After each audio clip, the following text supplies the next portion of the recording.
In a previous video, we discussed what makes the Gen 7 Outback look a bit boxier than the Gen 6 and the reasons why. As we've discussed, the rear was raked outward to give a little bit more space in the cargo area, and the rear quarter panel window was returned to more of the Gen 1 through Gen 3 style to give a little bit better rear visibility. And with less of a roof taper in the cargo area, it also means a little bit more space back there. The interesting fact is the roof rails are only 1.2 inches higher than on the Gen 6.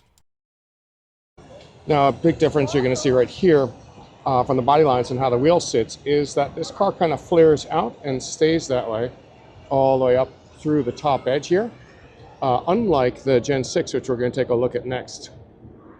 So now when you take a look at the Gen 6 Outback, you're going to see where a lot of that extra space comes in on the Gen 7. The Gen 6, you've got that slight little body bulge right over here along the line on the side panel. And then everything tapers inwards pretty sharp, unlike on the Gen 7. So this is where it does get a little bit boxier, and this is what makes it a bit wider on the inside and gives you a little bit more space because the body doesn't taper in like this on the Gen 7. And that means that here you get a little bit more space from left to right, and that's going to be really nice for cargo. Now, as you're taking a look at the rear profile of the Gen 7, you're going to notice that the sides of the Gen 7 are a bit more upright, a little bit more boxy, and then when you get to the top of it, the window taper inward is also a lot less. On the Gen 6, you can see that the sides are tapered a bit more, as well as all the way into the windows themselves. So this is indeed what makes the Gen 7 a bit boxier, but that's also what gives you more cargo space inside and more usability, which is something that a lot of owners complained about. A very special thank you to Subaru of America and Subaru Gear for helping us bring you this content. Go get your Subaru Gear from SubaruGear.com and use code OffRoadRuse25 at checkout for 20% off from now through December 2025. So one of the things that makes the Forester look really boxy, even though it does have a bit of a taper to the roof, is of course that the rear quarter panel window is squished in a bit, but does kind of follow the Subaru lines where it tapers towards a point.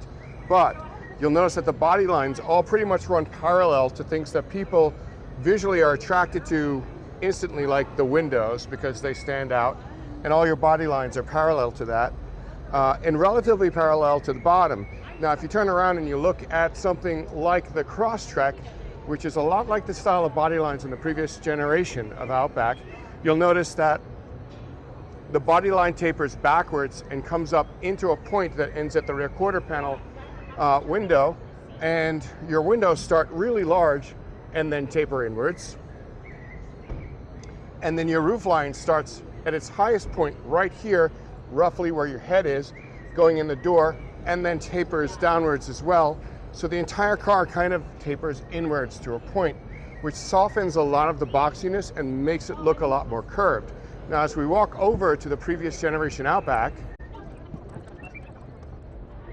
what you're going to see over here is very similar to what you see in the Crosstrek. Now, of course, that styling tendency came out before the Crosstrek because the Gen 4 Outback came out before that. But what you're going to notice is the same thing. Your body lines start wider away from your window and start tapering inwards to here. Now, on this generation, it did end up flowing into the tail light, but it already had started that taper, and your windows start with your highest point here where your head is getting in the door, and then start tapering inwards as well to a point. Because your rear quarter glass is not squished like the Forester, it helps with that illusion of that big tapering downwards and the massive size difference that it isn't. Because if you measure from here to here, the height difference isn't that much. But regardless, what you do see is that the roofline, like the rest of the car, does have a slight taper, with the highest point being here and then it tapering inwards so that it's a curve. Now, this is what they removed on the new generation of Outback, which we're going to take a look at now and demonstrate that.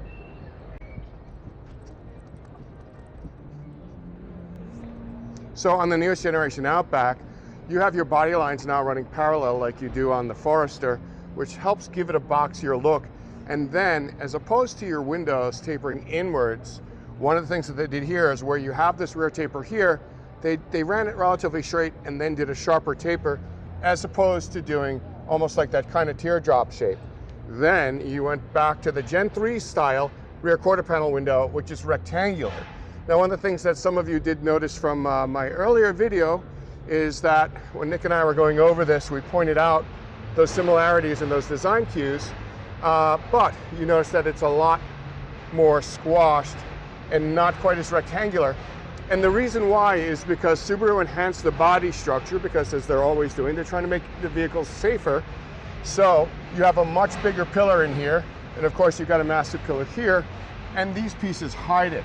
So the pillar actually ends right over here, and if you look on the inside of the car, you're going to see that you've got a tapered trim piece on the inside that wraps all the way around to here, and your pillar takes up this whole chunk right there.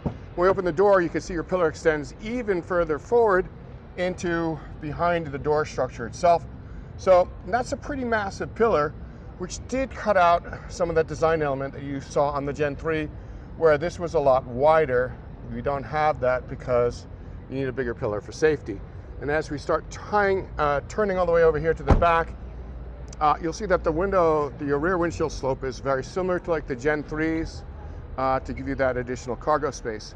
And that, my friends, is part of what gives this vehicle a bigger illusion of being boxier, is just how the body lines are structured on it, creating that. Because again, it is only 2 inches taller than, and the roofline is actually here, so it's only 2 inches taller than the outgoing generation of Outback, and it only sticks out literally 1 inch longer.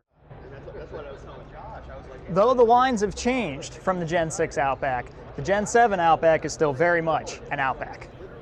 And that doesn't mean that you're expected to love or hate either generation, or love both or hate both. And it also doesn't mean that it's any less or more of a wagon than the previous generation, or that the previous generation is any less or more of a wagon than the Gen 1s through Gen 3s. Those are arguments that no one's ever going to win. But the cool part is, it's still definitely an Outback, and it's still going to get you out there on the trails and be a comfortable ride on your daily commute.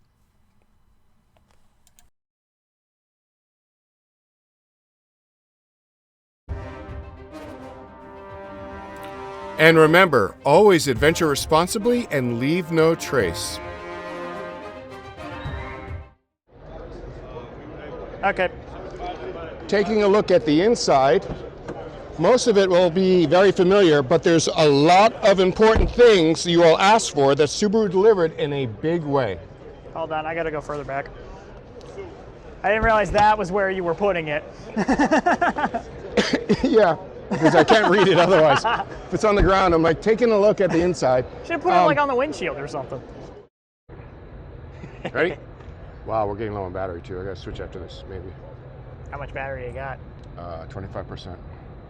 Wow. This is going in the video, you know that. You're welcome. Hey. If anything, it's a good ad for Eye doctors? yeah, eye doctors. Glasses. Yeah.